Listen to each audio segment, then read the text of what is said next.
What's going on, everybody? Eric Lindquist at Stochastic here on the Odd Chopper channel, coming to you with a Friday end-of-week edition of NBA Lindy's Leans, Likes, and Locks. Hit that like button, subscribe button, notification bell goes a long way for me, and this video goes a long way for you. That way you become a prize whenever great content is going live here at our little neck of the YouTube woods. My heater is not working. I am very, very cold in here. Probably should wear a coat. I've worn coats in here before, but here's the thing.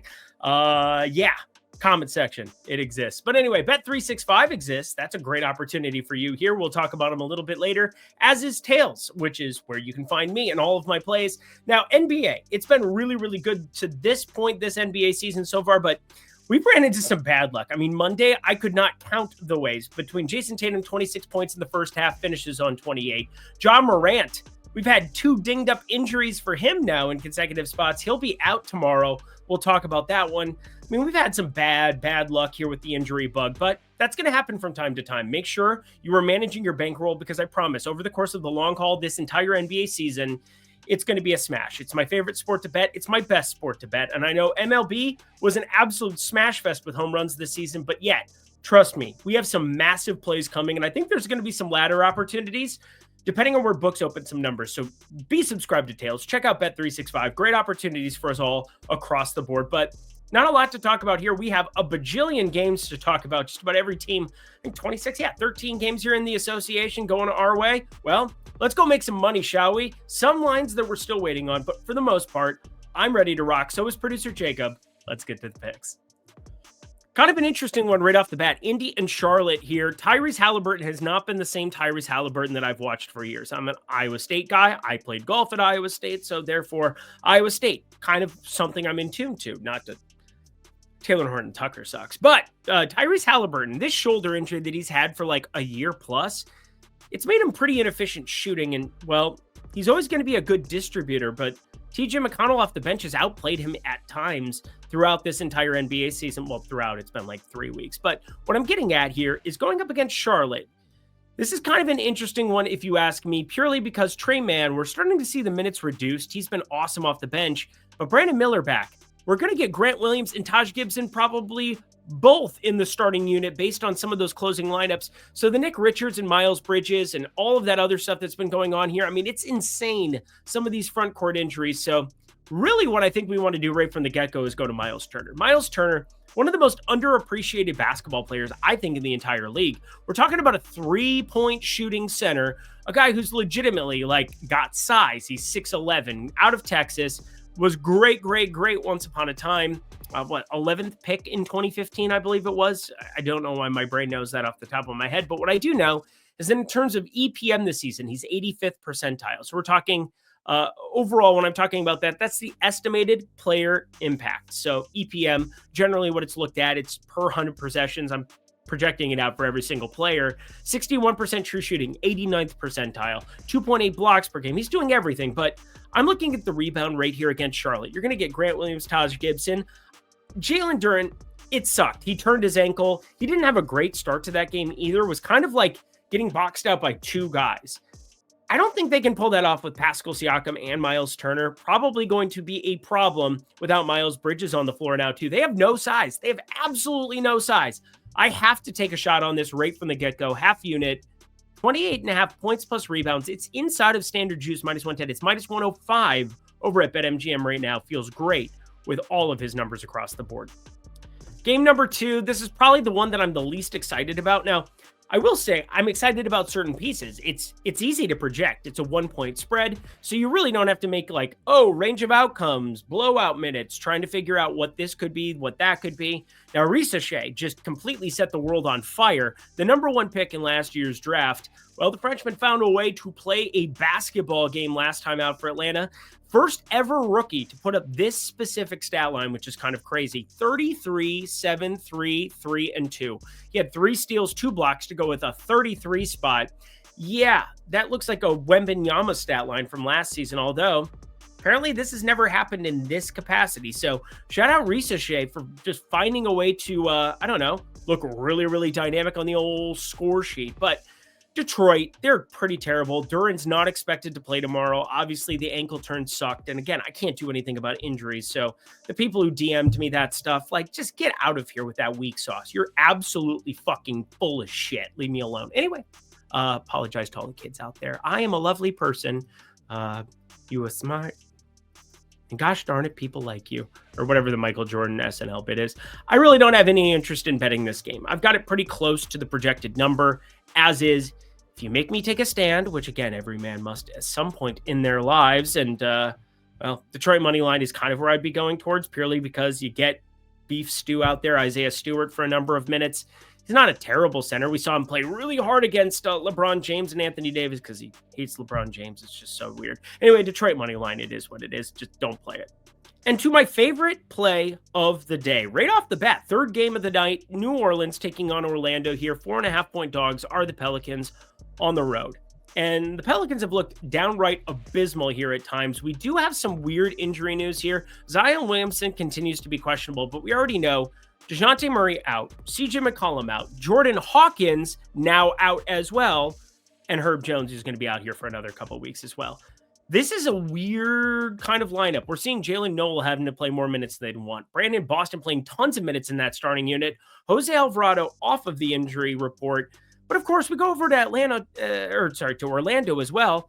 Tristan Da Silva playing big minutes. Franz Wagner, Goga Batadze. I mean, it's just kind of a weird front court, if you ask me. Overall, they're going to get some kind of relief at some point in time. Wendell Carter is due back, not on Friday, but potentially over the weekend. I just don't know what to make of Orlando's front court here at the moment against New Orleans and Evis Missy and a couple of these other pieces if Zion plays. But what I am pretty positive of is this backcourt with Jose Alvarado. He's kind of a stat stuffing type point guard. And what I mean by that, we saw him and Chris Paul getting to a couple of tiffies, if you will, over the course of the playoffs a couple of years ago. He's a tryhard. Jose Alvarado does have good defensive efficiency numbers, plus 1.2 on that end of the floor, 93rd percentile. He's been 90th percentile or better every season, all 3 seasons so far that he's been in the NBA. And that's pretty impressive for a 6-foot, 180, like maybe 185 type at the absolute max type player. But I look at Orlando and I see Jalen Suggs. Now, Jalen Suggs is a dog himself, Minneapolis' finest. But I'm looking at some of these rates so far this season with Paolo Banchero off the floor. Franz Wagner, 30.4% usage. Mo Wagner, 27.4% usage. Wendell Carter, not enough sample size. And Jalen Suggs down there at 23.7%. But what we've seen in recent games here, considering he's been out, considering this front court is decimated with Wendell Carter off as well, Jalen Suggs is going to be your primary ball handler. We've now seen 7, 6, and 6 assists in 3 of the last 4.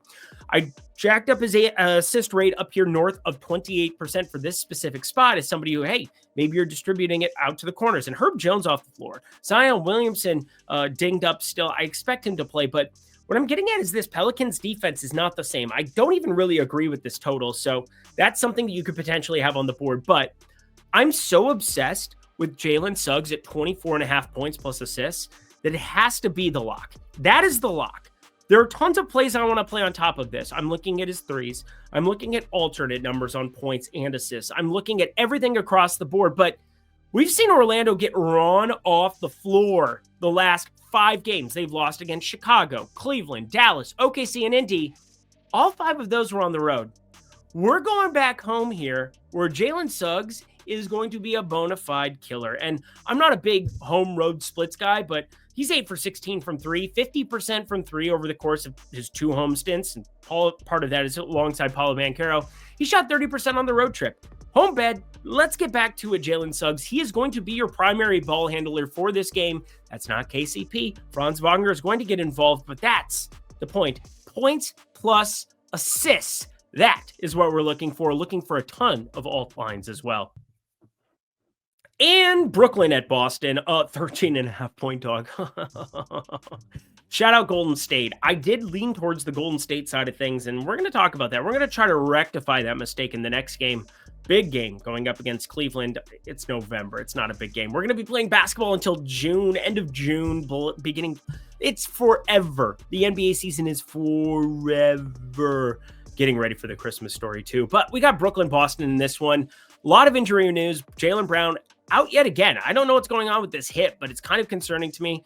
Sounds like he could be coming back over the weekend as well, or Monday. I think 8th, 9th, 10th. So it'd be Sunday that they would potentially play again.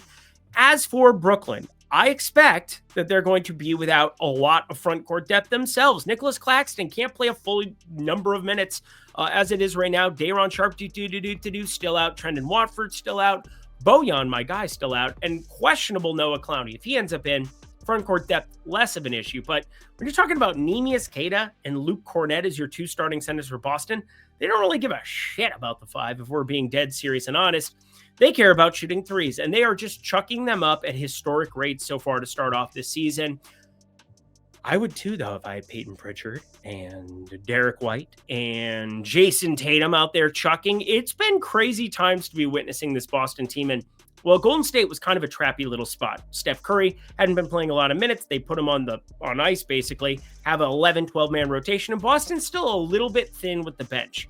Now, the bench has a great sixth man with Peyton Pritchard, but beyond that, going to Luke Cornett, going to, what else are we even looking at? Jaden Springer's not even in the rotation. I mean, you have Al Horford starting for the time being. It'll be Kristaps Porzingis one of these days.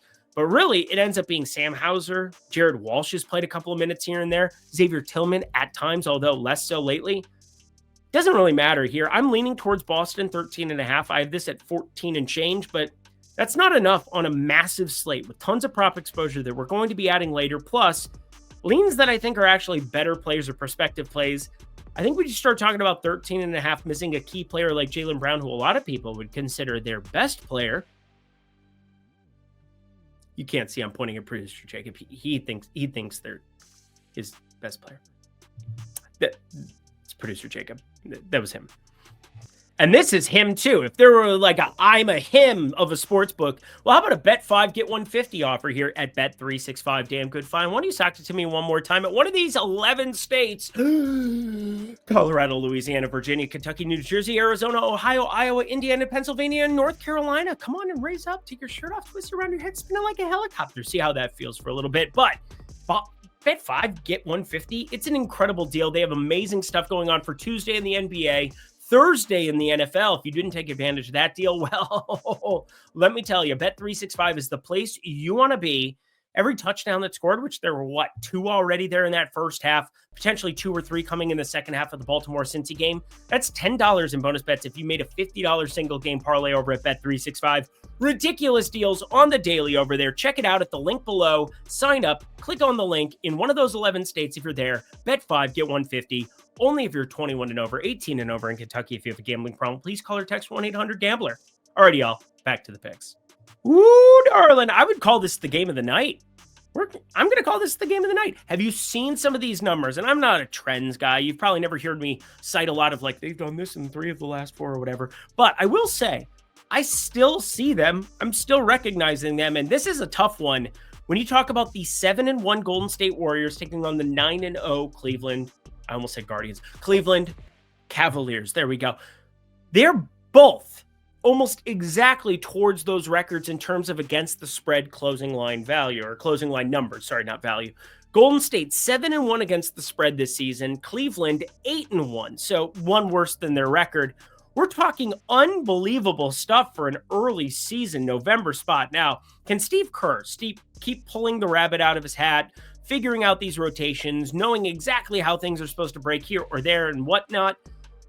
Sure, but we got Draymond Green questionable. This is a gigantic tag from a defensive perspective because Evan Mobley, we don't want him running amok out there by himself. We don't want Jarrett Allen running amok by himself. You do if you have a Cleveland ticket, but I bet Golden State here at +4.5. And part of that was me looking at the board last time out. I'm really mad at myself for not upgrading that +7, +7.5. We saw that close at 6.5 against Boston. I think that told you everything you need to know. Steph Curry, 34 minutes. Useful to get your best player up to 34 minutes. Now taking on a Cleveland team. And, well, this is going to be really fun because we have Golden State playing Friday against Cleveland. We have them playing, I believe, Sunday against Oklahoma City. This is going to be an awesome stretch of basketball. If they beat Boston, Cleveland, Oklahoma City, we got to start talking about Golden State being a contender. In Cleveland, I would already call them a contender in the East because they've always been just like a break here, a break away. Now, maybe Atkinson can be the guy for them as the coach here in Cleveland and get them over the hump with Donovan Mitchell, Darius Garland, Jared Allen, and Mr. Evan Mobley. But injuries have kind of been a thing that have popped up from them to time, and that's kind of mitigated their chances in the East. Anyway, I'm done talking. It's going to be the Golden State side, plus 4.5. I'm playing a small play on this one. I think you got to trust what I'm seeing here. Buddy Hield, a 12-man rotation. That's going to win out for me in the long run. Not much to mine out here right now. Milwaukee is playing right now, and they did not look good. I watched a lot of that first half, in addition to watching Cincinnati and Baltimore in the NFL streets. Now, they went completely berserk, nutty, in fact, in that third quarter. Won at 31-16 against Utah. Put the foot down. It's like 101-82 right now, 7:30 left in the fourth. But what I'm getting at here, friends, is that there is no question whatsoever that Milwaukee, Doc Rivers, not really doing it here at the moment. And they're taking on a Knicks team that is thin in the front court. But Karl Anthony Towns, if he's going to stay out of foul trouble, I don't know how he keeps doing this every single time. We've been betting it, so I'm okay with it. 34-16. 17-19, 21-11, 44-13, 13-10 even. I mean, we've now seen 6 consecutive double-doubles with multiple smashings of his 31.5, 32.5, 33.5. Curious to see where his points plus rebounds open in this one, because we've cashed it, 3 straight now, 4 straight. It's been a ridiculous number, but it's not available yet. So no on my radar. If you're in tails, we're probably going to be running those numbers, probably jumping back on the Karl Anthony Towns bandwagon here.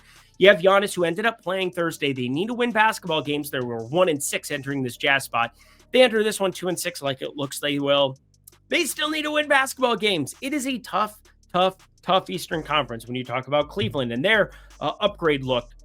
Same guys, but just stay healthy. Boston, we've talked about ad nauseum. Get Jaylen Brown back here healthy over the weekend.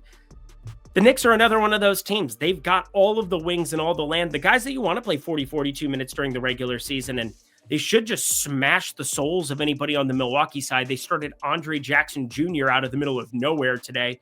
But overall, I look at the Knicks. I look at this line.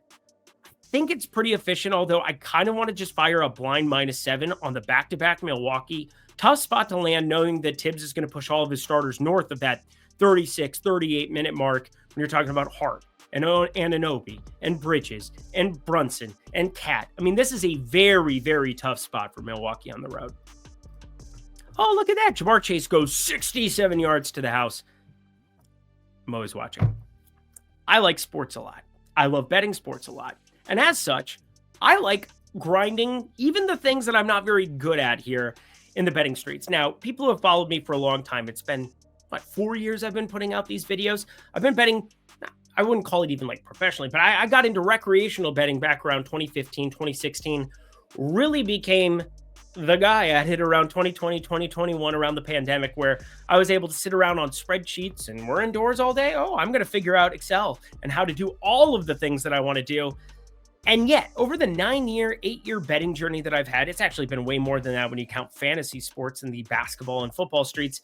Totals have driven me nuts in the NBA. Why is that? Well, for one, you're seeing 3-4 point movements. You're seeing a 3-pointer, which can be a highly variant thing, thrown into the mix. We see years where teams are going to chuck tons of threes. Look at Boston this year. Look at some of the other major contenders. OKC defensively. Oh God, they're going to put the gauntlet down on certain teams depending on their wing depth and depending on other factors. There's so much stuff when it comes to a total. And there's some artificial movement. When something looks too high, it gets bet down. When something looks too low, it gets bet up.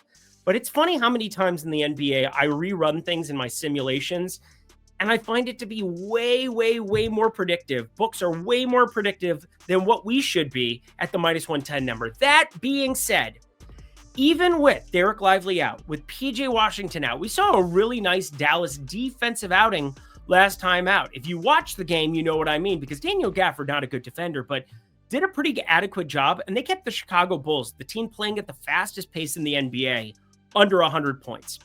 I reran that game multiple times to see what I was looking at. What it is Kyrie Irving is out there playing a ton of defense right now. Luka Doncic, not a great defender, and Kyrie Irving, never been elite by any means, but this is the worst defensive start to a season for Kyrie Irving.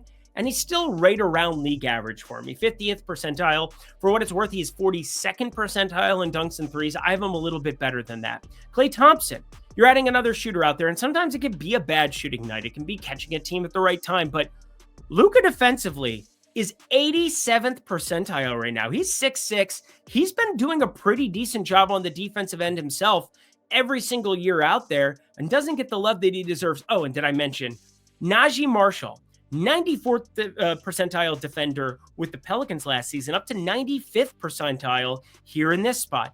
I reran this game multiple times. Without PJ Washington, you're going to get tons of minutes for Najee Marshall yet again. Did he put up a great box score last time? No, 4 for 7 from the field, only 21 minutes, but they blew Chicago out of the water. They had a day off on Thursday.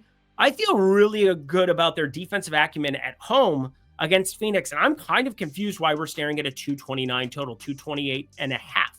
Now, I got the bad number of it. There is 229 now looking and sitting everywhere here. Again, I don't get closing line value on everything. That would be ridiculous, but I try to get it on most everything for you. 228 and a half. 229 is where it's at now. Bet that under. I feel good about the ticket that I have currently, having this closer to 224 and change. You should too. Bet it now. What the fuck are we even... What? Okay, whatever. We have John Morant out. Everything sucks. This game is going to be awful from a real-life perspective because Washington's garbage. But Scottie Pippen is going to start and play a lot of minutes. And oh my God, his rates are absurd. Wait until you see where these opens. He's going to feel like the, quote, John Morant role. He's not as athletic. He's not going to have the 360 left-handed reverse layups in Brooklyn. He's not going to do all of that stuff. But he might play 36 minutes. He might put up 20 and 15. He might do a lot of ridiculous shit based on his rates. I can't predict where the books are going to open these numbers, but I got to tell you, I think they're going to be too low against Washington. 28th in adjusted defensive rating in my model. Going to really be paying attention to Scottie Pippen Jr.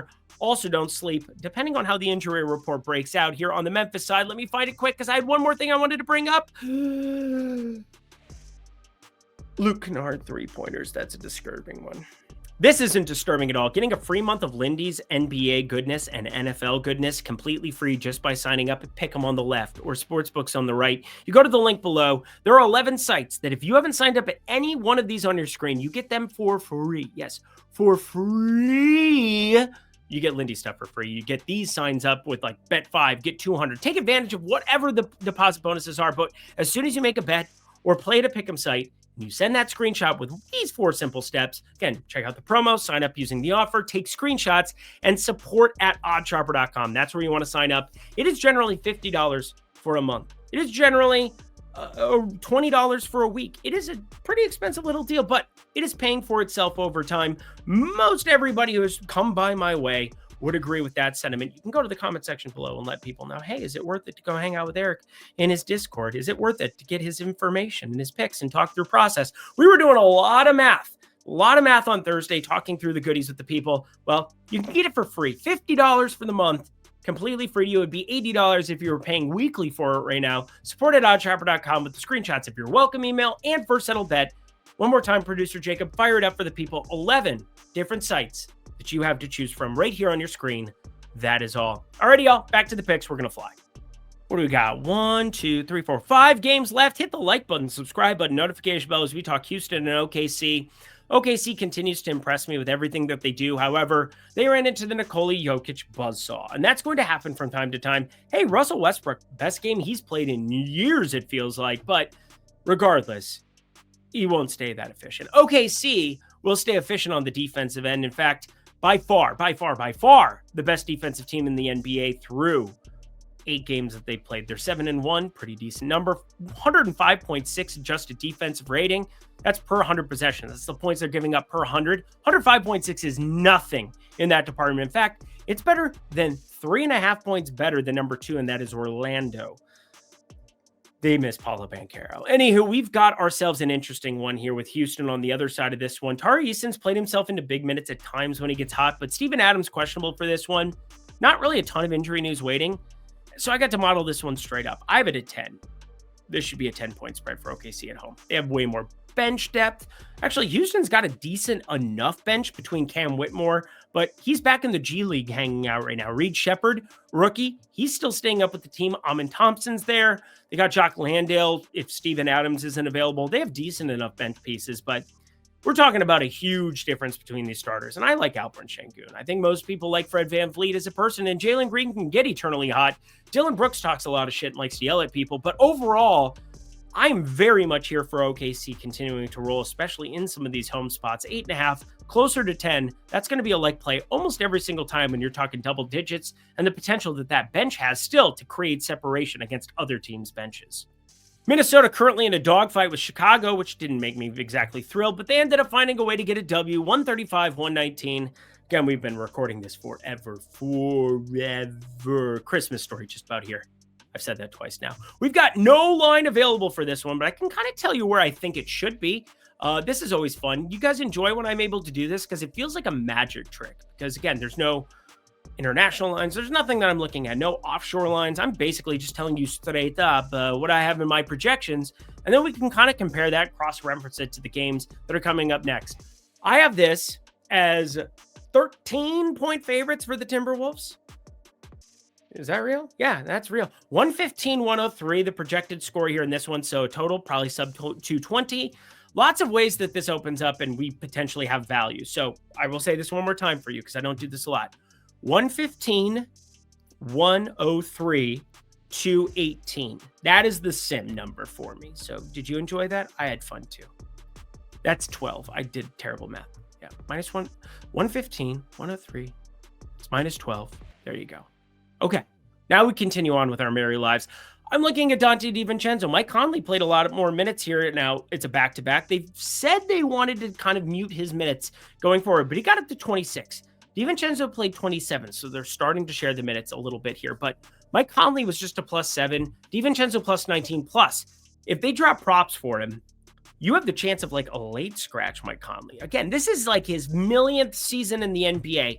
And even like that 2, 3, 4% chance of it happening, combining stuff in a single game parlay for a player behind a vet like this is going to yield positive expected value. I don't know how to quantify that over a long period of time, but what I can tell you is that DiVincenzo, when I model out this game, going up against Shaedon Sharpe, who's back, as well as Scoot Henderson and Anthony Simons, is going to yield pretty darn good results. I've got him closer to the 27-28 minute mark. I think he plays more minutes than Mike Conley on the back-to-back, and that is leading me to lots of results where he ends up jamming something like this that's going to be +400 or better. This is probably the second worst game to bet on this entire board. I mean, Atlanta-Detroit looks awful. This one looks really terrible. And I love Jokic. You know I love Jokic. We made tons of money on Jokic over the course of our tenure on this program, but this will not be a triple-double Jokic spot. He has to play big minutes because they have no bench now, no Aaron Gordon. Jamal Murray is questionable, which is kind of nifty, and they need the depth, even if I think he's washed at this point. But Jokic, man, against OKC, the best defensive team in basketball, how about a 23, 20, and 16 performance? What am I even looking at? Also, Russell Westbrook really, really, really tries hard. I will give him that no matter what. 29, 6, and 6. When I talked about his efficiency from that game, though, 32 minutes, 10 for 15 from the field, 3 for 4 from 3. That is an outlier based off of everything we've seen from Westbrook the last 3-4 years. He has not been remotely the same dude. We're talking Houston in the bubble in 2020. We're talking Wizards days. We're talking, of course, him venturing across the universe. I mean, he's been with the Lakers. He's been so many. He's been everywhere, man. But Denver wanted him as a backup. You don't want him playing 32 minutes a night, that's for sure. Can't believe he played that well against them. But Miami, decent enough backcourt to go up against here in this spot. However, the more I run this game, the more I realize that all of these numbers are insanely efficient. So Miami money line is actually my closest thing to a play. You get Jamal Murray back out there, still not sold on him. Russell Westbrook, still not sold on the fact that he could do whatever he did just against OKC again. There were some plays that I had on them too, so it's not like I'm a hater or anything. I love Russell Westbrook. Love him. Just not as a real-life basketball player. Miami money line, it's a lean. And when I mean real-life player, I mean like winning basketball player in the year of our Lord 2024. That misconstrued. Still going to go pay money to go watch him play basketball from time to time. Philly +8.5. going up against his former team in the Lakers. Let's move ourselves along, shall we? Anthony Davis got ruled out from the clouds last time. You saw Jackson Davis have to step into starting duties, and that's not ideal. Now, there's a couple of ways where Anthony Davis is just fine, and I think he's just fine. They probably wanted to give him a little bit of a break. His left heel, that seems like it's going to be a problem for him the entire year. It kind of has me freaked out. Rui Hachimura, he was sick. He had a rumbly in his tumbly. I expect him back. But the big news in this one is on the Philly side of things. Tyrese Maxey going to be out for a couple of weeks, potentially a month or two. That is a disaster for a Philly team that's already had problems. You're looking at Kelly Oubre. I think it's just a one-for-one swap with him. Kyle Lowry will start. Kelly Oubre at shooting guard. And then Paul George, who's returned, Caleb Barton, Andre Drummond. I would expect that to be the main rotation. This bench is really, really thin now, though. KJ Martin, not very good. No ammunition with Reggie Jackson. Whatever you saw in Denver, it's an illusion. He barely had to play there. Eric Gordon can't knock down anything at the moment. That's problematic and why he's not starting. And of course, the main guy, the best player, Guerschon Yabusele, the Frenchman himself. I loved watching him at the Olympics. He's been awesome. But can you play him a lot against Anthony Davis? I don't know. Anthony Davis had his number, not just in the Olympics in that finale, but like legitimately, it's Yabusele who couldn't even find himself a rotation spot on Boston back in the day before going international and then making a name for himself at the Olympics. I think you have to be looking at Anthony Davis, but I think you also have to be looking at Andre Drummond. Potentially more minutes for a big man. Got to have a true center out there against him. Anthony Davis not drifting around the perimeter as much as JJ Redick alluded to at the beginning of this season. And I think that creates some value here with Andre Drummond props alert. I just put props alert. Andre props alert. And our last game of the night, the Clippers taking on Sacramento here, and I do have a play from it. Again, we have 1, 2, and 3 spreads. One dog, Golden State plus 4.5. We have OKC minus 8.5. And then this one that I expect to be 6 or 6.5 by the time you hear this. Hopefully you can jump in. It's minus 106 on FanDuel right now, but I like the Sacramento side of things here. I reran this multiple times because I think LAC, they got to start involving Kevin Porter Jr. off the bench more. They have to get more help for James Harden and company here. And Ivica Zubac has played great, but man, can he really handle these kind of minutes over the course of the beginning of the season? He's looked really tired to me. I know it's not very predictive, but the guy's averaging 17, 12.5 in competitive spots. He's played a ton of minutes. Now, he started to get less efficient, 4 for 10, 6 for 17, did go 7 for 9 against Philly, Andre Drummond and company, Yabusele mainly. But I look at this Clippers team, and they are really, really missing Kawhi Leonard, as most teams would be. But they're missing any kind of offensive productivity. And Amir Coffey's had some decent games here and there. He's had pretty fantastic results from three. 60% from three, 12 for 20 from the early going. I think a lot of this is just you put in like their base rates, and it's not going to look as good on paper if they can't perform the way they have been to start off the season. Zubac, Amir Coffey. I'm just going to like what they've done for the last 2 years because I think it's more predictive. And that, friends, is leading us to a Sacramento team that I usually hate on, that I usually don't back, that I tried to bet against with Toronto plus 11, plus 11.5. That didn't work. Oh boy, that didn't work on, Wednesday. But anyway, Sacramento, I like them here on the spread for once, for the first time this season. Let's fire up the beam at 6 points or more. Who darling? And that does it for a Friday 13-game edition of Lindy's Leans, Likes, and Locks. So you know what to do. Go to that comment section below. Let me know your favorite plays that exist on the board for this insane little Friday slate we have before us. Tons of props that are going to get fired up in tails. If you guys want to sign up, once again, you can get all of that for free. All of that for free just by checking out one of these sites. You sign up at Sleeper for like $5-10. You play one ticket. And guess what? When you do that, you're going to get yourself tails. That's me. $50 package for free. Also pick 6. Promo code Lindy if you do so. Bet 5, get $50 over there. Bet 365. Bet 5, get $150. Again, all of this is if you're 21 and over. If you have a gambling problem, please call 1-800-GAMBLER. But follow these 4 simple steps. Would love to see you there. Alrighty, y'all. Check out NFL Lindy's here over the weekend. We got Sunday. Massive slate with Germany. Oh, hi. That's Viad. Or I guess that's